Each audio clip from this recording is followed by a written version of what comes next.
Hey guys, Rhett Weaver here with Lifetime Home Loans. Want to go over a few things really quick with you. The NAR settlement, how it's going to affect real estate agents, how lenders can help you guys make a little bit more on your commissions or get paid your commissions that you guys deserve. And I'm going to go over quite a bit of this. One thing that I want to start out with is what are rates doing on a Monday? We're up 9 basis points. Anytime this is green, obviously means rates are going lower. So it's really good to see here. Anytime the 10-year treasury is in red, that's exactly what we're looking for. Obviously, you guys can see every line that we kind of take a look at here is really just a level of support or a barrier that we have to break through. In order to break through those, we need some really good news. So as you can see here, we're just kind of floating right now.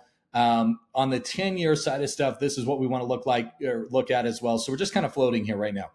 We've got some good news this week, and I kind of want to show you it. So as you guys can see behind me, right up top here, each year the central banks from around the globe gather in Jackson Hole, Wyoming, and it's really just to kick off what's going on as far as what the central banks are going to do across the world and how this inflation movement is going to get controlled. And so one thing that we want to take a look at is what does that kind of look like coming out of it? So one thing that we're going to have to take a look at later this week is Jerome Powell's going to speak on Friday. The big thing here is this. What we really want to take a look at is, are they going to cut by 25 or are we going to cut by 50 basis points on September 19th?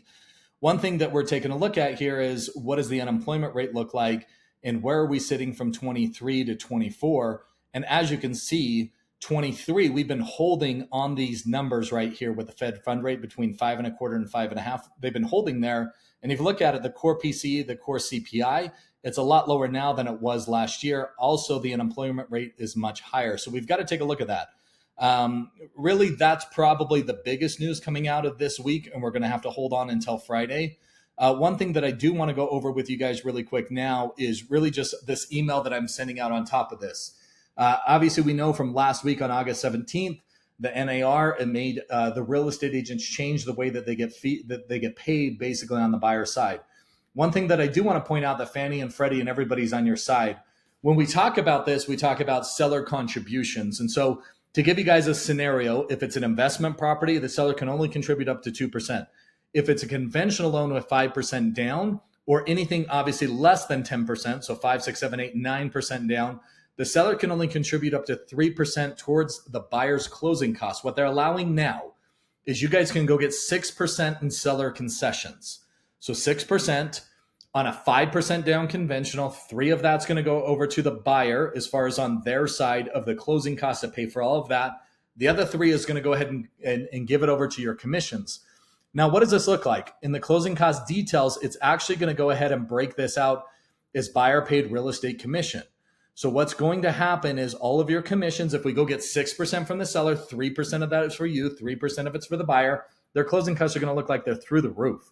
And so we're going to have conversations. We're going to have to settle them down. We're going to have to talk to them on what's going on now and how you guys are going to get paid.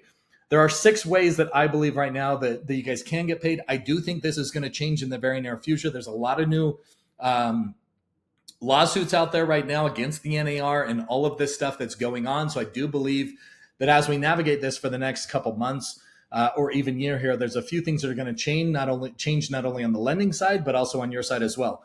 If we take a look at this, obviously the client can pay for it. The seller can pay for it. It can be split between the two. We can go seller paid contributions like we just talked about, or we could go lender credit. So usually in these situations, if we decide for some odd reason to take a little bit higher interest rate and there's a little bit of a lender credit, usually that's always applied towards the closing costs. Now we can shift that over to your commissions if we really need to. And we can talk to them about that.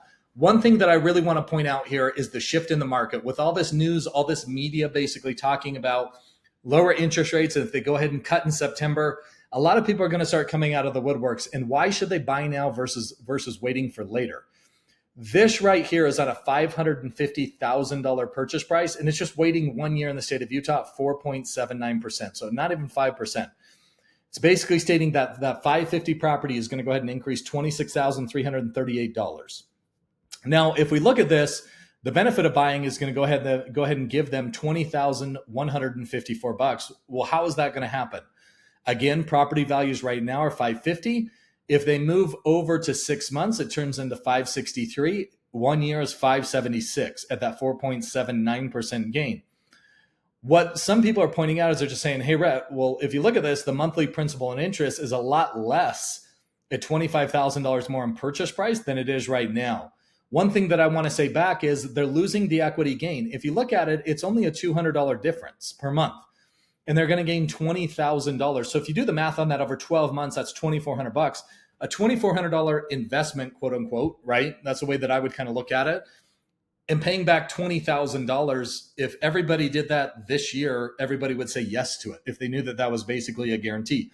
We know that there's a housing shortage in the state of Utah, so we know the demand has stayed very high even through these higher interest rates.